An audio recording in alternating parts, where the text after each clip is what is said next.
Yesterday after the McGill 3MT event, I was sitting around afterwards talking with a few people, and someone asked me, they said, Dr. Churchill, how do you get them all to be great? And I said, well, first of all, that's not me. I don't get them to be great. They get themselves to be great. And second of all, they do it by trusting the process. It's really that easy. There's a process to building a great talk, and they trust it and they do it and they commit to it. And what happens is magic.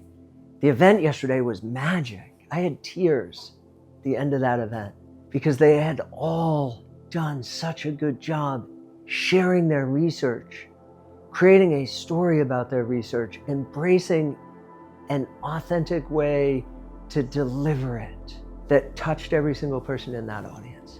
Every single talk was excellent. And it's the process. And you can do it. If you want to do a 3MT, if you want to do a talk beyond academia with a general audience, and you want those people to understand what you've said, and you want those people to feel the passion that you have for your research, and you want those people to understand the importance of your research, and you want those people who are not necessarily scientists to understand how you do your research. You can do all that. You just need a process and you need to trust it. So I'm gonna, in the next 10 minutes, I'm gonna share that process. You're gonna come away from this video understanding the process to build a great talk.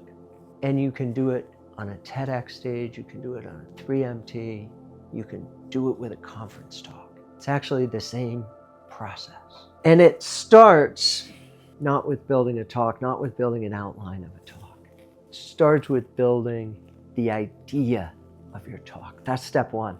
And all these students did it. The process started about the 15th of January and ended April 1st. So you got 6 weeks before February 1st and then another month. And I say 6 weeks and then another month because there's a step 2 in the process, and that's the other month. But those first 6 weeks, first 2 weeks of those 6 weeks, people just figured out their idea. And they didn't figure out their idea by sitting at home and thinking about it and rewriting it and talking to themselves about it. They figured out their idea by talking to each other about it. And that's why I say it's not me that gets them there. They get each other there. We've created a process that brings them together. And I say we, because yes, I've been the architect for the process. But I say we because I'm not the person who actually implements it anymore. I come in later with the final coaching. I don't do the initial process anymore. They do it with each other. Past people who have been through the 3MT do it with present people who are going through the 3MT. And what they do is they just talk to each other. They literally just talk to each other about their idea. They talk through their research with other people. And then they listen while other people talk back to them and share back with them what they heard. And this process is iterative, and they grind through it. They do it multiple times, and they do it in multiple different ways, and they get feedback multiple times. And what happens is they actually figure out what they're talking about. If you watch these talks, I'll put a link to the entire thing, 15 minutes, 3 minutes a talk. It'll take you an hour to watch them all. But watch the Q&A at the end. In the Q&A at the end, one of the women who was reflecting on it said, an interesting thing happens. You get caught up in trying to describe what you do. You get caught up in talking about what you do, and you can't figure it out anymore. It doesn't make any sense anymore. And then suddenly it does. And then suddenly everything's clear. And the reason it doesn't make sense anymore is because you're used to talking about it in your own head. And as soon as you talk about it out loud with other people and you hear them talk to each other about what you said, and you hear them ask questions about it, it doesn't make sense anymore because now you're understanding what they understand, and what they understand isn't what you thought. It isn't what was in your head. It isn't what you were trying to describe, but you get there. You get there through this chaos. You You get to a point where you're like, people don't understand it. And then suddenly they do.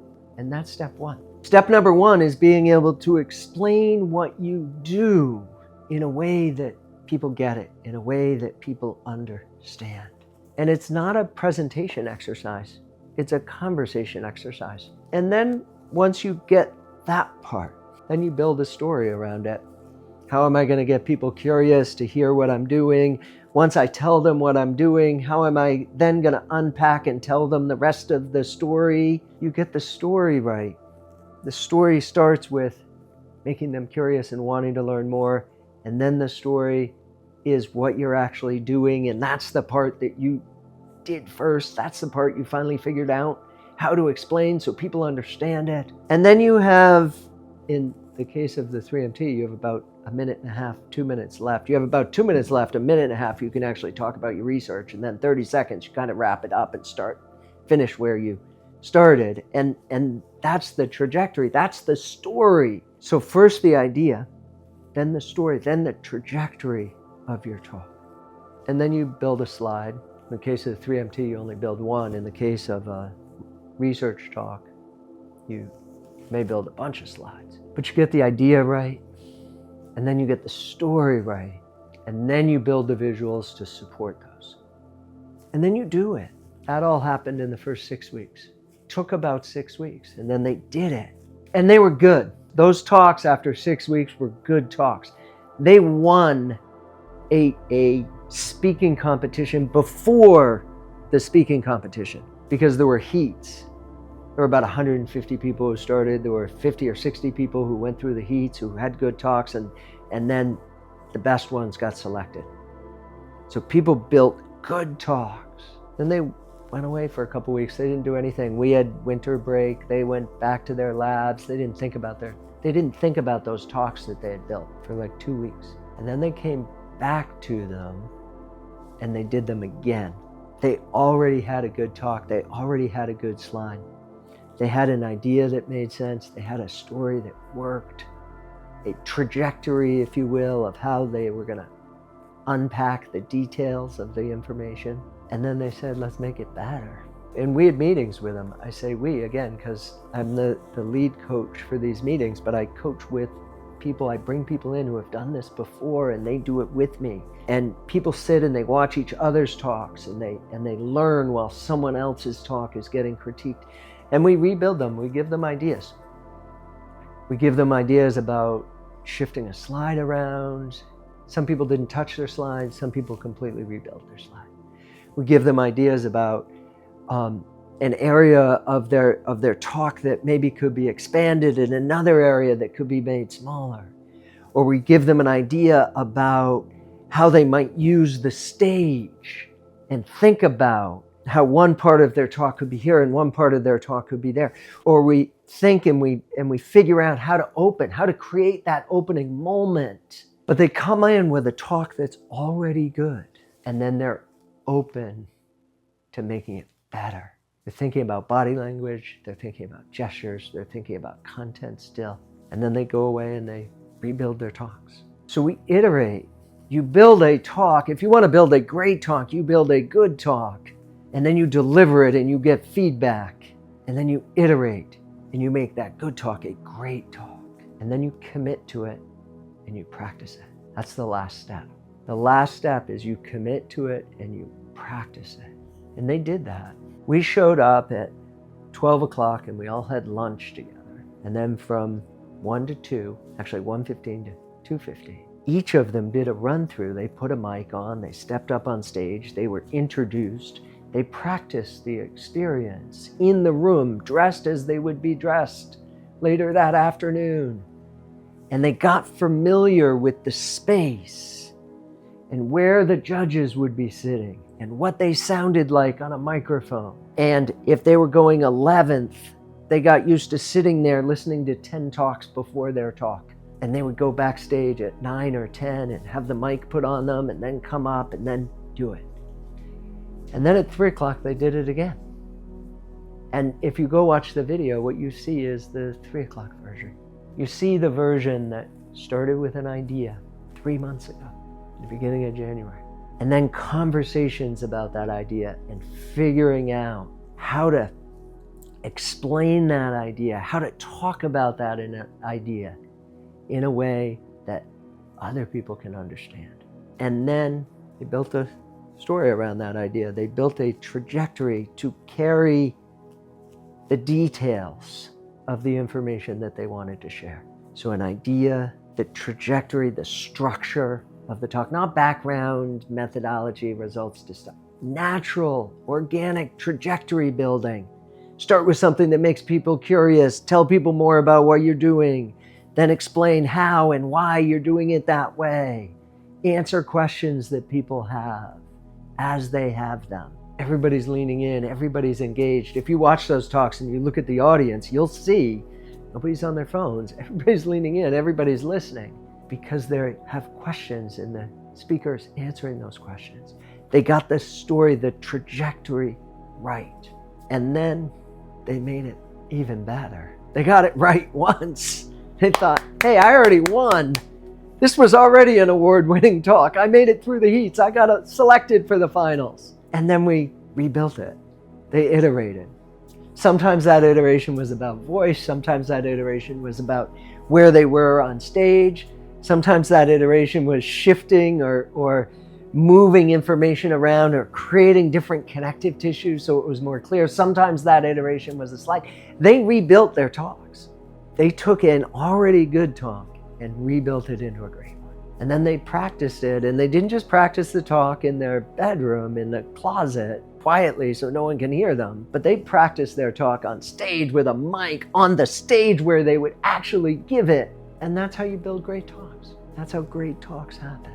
They start with an idea that's interesting, that people can understand. They build a story or a trajectory that's engaging, that people will pay attention to. They build slides that are there for support, not notes. And then they deliver it, and they figure out ways to make it better. And they're not scared to tear it apart and rebuild it a little bit. And then they practice it. And they practice not just the talk, but the entire experience. It's a big commitment. But you know what? One, it works. Guarantee it works. And two, it's worth it. Like if you could see the smiles on their faces afterwards, you can see the smiles. Go watch the talks, you'll see the smiles. It's worth it. And listen to the Q&A afterwards where the audience asked them about the experience, and you'll see they all thought it was worth the time and the effort. It's funny, in the overall scheme of time that those students will spend working on their presentations over the course of their master's or their PhD, this insertion of building a great short talk is going to save them more time than it will cost them. The rewards that they reap from it will happen again and again and again and again. Their dissertation defense will be easier to build, take less time to be built, and be better. When they go to an academic conference, same thing. They'll build a talk that will be better than the talk and take less time than the talk they would have built if they hadn't gone through this process with their talk this one time. Don't have to do this every time. You have to do this with every idea, but you don't have to do it every time you give a talk. If you re-give a talk about that same idea, you're already in that last phase. You're just rebuilding it. You're rebuilding it strategically for a different audience with a different purpose, but you're just rebuilding it. It's an investment that you make, that you reap the rewards of again and again and again and again. That's the story. It's not how I make these talks great. It's how they make these talks great. Because they commit to the process and they do the process. And they learn skills that help them make this great forever. Sometimes they have to start over because it's a new idea and they have to rebuild. But the next time through the process, each time through the process gets easier. Each time gets easier, and each time we add new tools to the toolbox, and our confidence grows, And we know how to do this. So when we get asked to do a big talk, we're like, yeah, I got that. I know how to do that. It's going to take me some time, but I know how to do it. And it's easy to find the time when you know it's going to work. What's hard is when you don't know it's going to work, right? You put hours and hours into building slides, but you know the slides don't really work, and you're frustrated because then you give the talk and it's not as good as you thought it should be, and you had spent all this time. That's when the value equation isn't there.